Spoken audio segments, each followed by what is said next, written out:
tadi udah responnya teman-teman kantor. Kalau respon warga Pak, ketika pertama kali Pak Kades dilihat berambut Tidak. unik. Dia bilang keren aja. Keren. Iya. Oh, keren ya. Semakin bajang katanya. Semakin Gitu dia. Mohon maaf kalau boleh tahu umur berapa sekarang Pak Kades? Umur 37. Umur 37 berarti kalau 2019 dilantik itu sekitar 33 tahun. Usianya? Usianya ya? Iya. Enggak sih, 30 kan usia 37. Oh, 37 sekarang ya? 37 ke mau masuk ke 38 sekarang. Oh, berarti waktu pelantikan masih 30-an. 34 ya? 35. 35. Nawar dah. 34 dah Ya, nawar. 34 ya, Iya. 34. Oke, yang biar pas aja lah. Iya, kita kalau menawar kan ada usia. 34 salah satu kades termuda. Ya, Betul ya? Itu kata media waktu Kata itu. media ya. Iya. Kebetulan kita media juga, kita bilang begitu aja.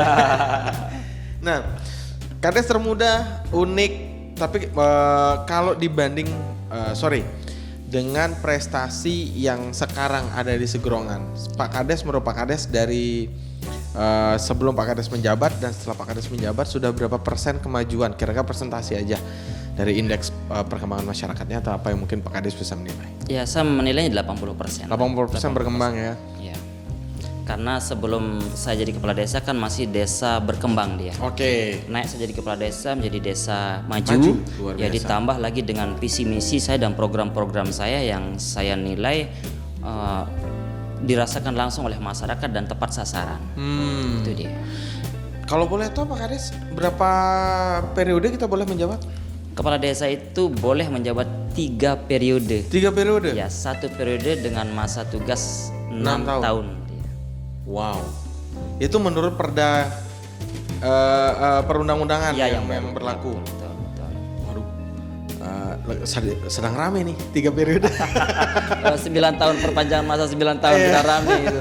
Sedang rame ya Pak Kades ya. Iya. Tapi kalau Kades memang udah ada undang-undangnya ya, Iya, udah ada peraturannya.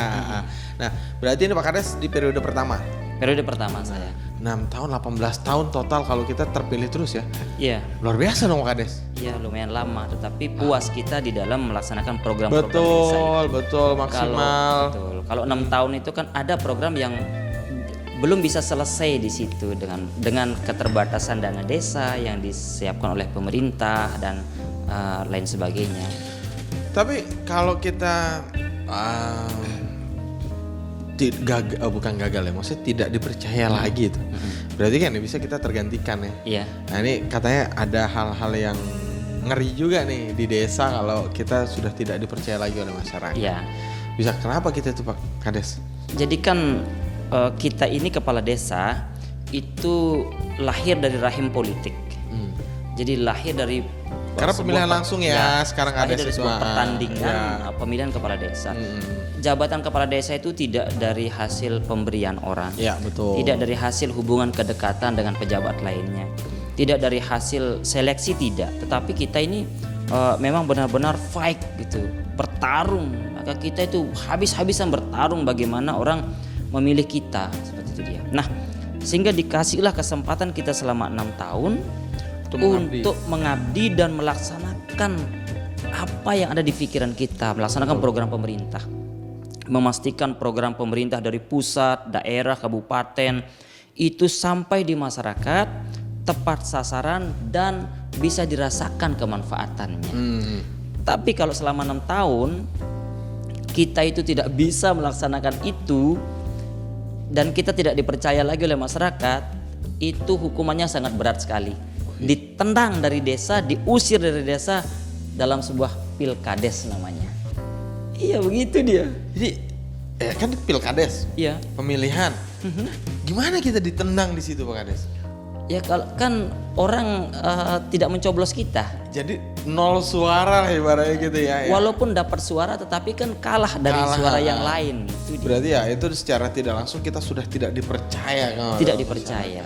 Berarti hasil kinerja kita selama 6 tahun itu sudah tidak maksudnya tidak dirasa berguna bagi Iya, karena kan kita tidak bisa menarik simpati masyarakat, tidak bisa menarik empati masyarakat. Terkadang kita juga tidak memperhatikan mereka. Makanya program-program yang saya terapkan di desa Sigrongan, ya menurut saya ini alhamdulillah terus saya tingkatkan supaya dirasakan benar-benar oleh masyarakat. Dan kalau kita boleh kembali ke topik dengan rambut viral Pak Kades, itu sebenarnya apalagi ini berjalannya baru berapa bulan ya, sebenarnya tidak mengganggu dari sistem pekerjaan ya, skema kerjanya Pak Kades.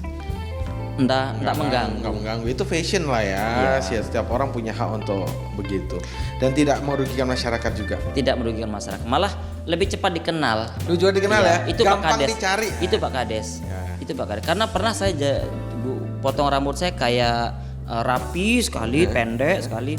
Dikira Dikira penjaga malam. Itu tugas di mana, jaga malam di toko apa gitu. Oh gitu. Iya gitu. Oke, ya bener juga. Tapi kan banyak tuh Kades yang, mohon maaf, susah mau dicari. Iya. Susah ditemuin. Betul. Lah kalau Pak Kades viral ini, apalagi dengan ada tandanya gitu, gampang. Mau cari Kadesnya Sigrongan, cari aja yang pirang gitu, cari aja yang pokoknya ada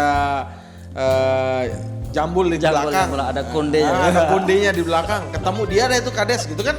Iya, Simple. iya. Jadi malah nggak repot nanti Pak Kades. Nggak repot. Iyalah, kita pelayan masyarakat ya. Iya, Masa mau betul. sembunyi? Kan kita itu kepala desa itu adalah pelayan masyarakat dan penyelenggara negara. Jadi harus siap 24 jam membantu masyarakat karena kita dalam kapasitas menyelenggarakan negara di tingkat desa. Betul sekali. Iya. Setuju sekali. Apalagi di desa Sigrongan ada 2.500 Iya, kakak yang itu merupakan warga negara Indonesia. Iya, 6.780 jiwa di sana itu. Besar ya Pak. Besar. Berarti padat banget tuh di desa ya. Tidak terlalu padat karena kan masih ada space Luas pertanian. ya? Ya, luas. Berapa dusun tadi Pak Kades? 6 dusun. 6 dusun ya? Iya, 6 6 dusun. Nah, ada lagi satu berita yang sempat bahkan ini membuat Pak Kades ini juga viral kemarin-kemarin, yaitu dipanggilnya Pak Kades oleh dinas PMD ya, PMD. Iya. Gara-gara rambutnya. Iya. Ini hadir Pak Kades. Sejauh ini belum ada. Ini saya mengadu domba ini. Enggak. Sejauh ini belum ada pemanggilan resmi. Oh. Pemanggilan resmi terkait dengan rambut. Kalau terkait dengan yang lain pun mungkin tidak bahasanya pemanggilan tapi undangan. Hanya kalau memanggil masalah rambut kan aneh sekali. Karena kedepannya akan ada pemanggilan Kades karena kumis gitu kan. Iya. Karena jenggot gitu kan. Semua ya. Karena cincin gitu. Ini jadi kita lagi belajar profesional image atau mau jalanin desa nih gitu. Nanti kalau ada kepala desa yang botak itu dipanggil juga. Dia akan diinterogasi kemana rambutnya. Gitu dia ada komplain nih dari masyarakat dia silau. Bagus kan? Jadi kalau Anda ada lampu yang redup atau lampu penerangan jalan yang kurang terang kan Bisa pakai kepala dibantu. rambut. Jadi memang undangan ya. Iya. Dan kalau kata media pemanggilan belum ada yang resmi sebenarnya. Belum ada resmi dan memang Pak Kepala Dinas PMD pun mengatakan di media, saya baca sendiri, akan melakukan pemanggilan secara khusus. Bener dia akan mau pemanggilan berarti. Benar akan melakukan pemanggilan. Dan itu masalah rambut. Masalah rambut. Karena rambut saya ini melanggar etika. Nah, ada aturannya nggak sih sebenarnya Pak Kades? Tidak ada. Tidak ada aturannya. Tidak ada aturan. Makanya saya bilang, Terus apakah apa dasar pemanggilannya? saya juga nggak tahu. Jadi kalau rambut saya ini melanggar etika, Etika yang mana? lalu apakah rambutnya Mas Haikal ini adalah rambut yang beretika? Kan gitu dia. Logikanya kan begitu dia. Berarti kan maksud saya kalau ada yang melanggar etika berarti ada yang sesuai etika kan gitu. Itu dia. Yang mana yang sesuai etika, Iya. mana yang melanggar etika. Iya, sebenarnya saya mau nanya nih sama Mas Haikal nih. Aduh, jangan tanya saya dong. Saya nanya sama Mas Haikal. Sebenarnya rambut saya yang kurang bagus atau pandangannya Mas Haikal yang kurang bagus kira-kira kalau orang memandangnya negatif? Kalau saya lebih melihat adalah pandangan orang. Pandangan orang ya. Ya.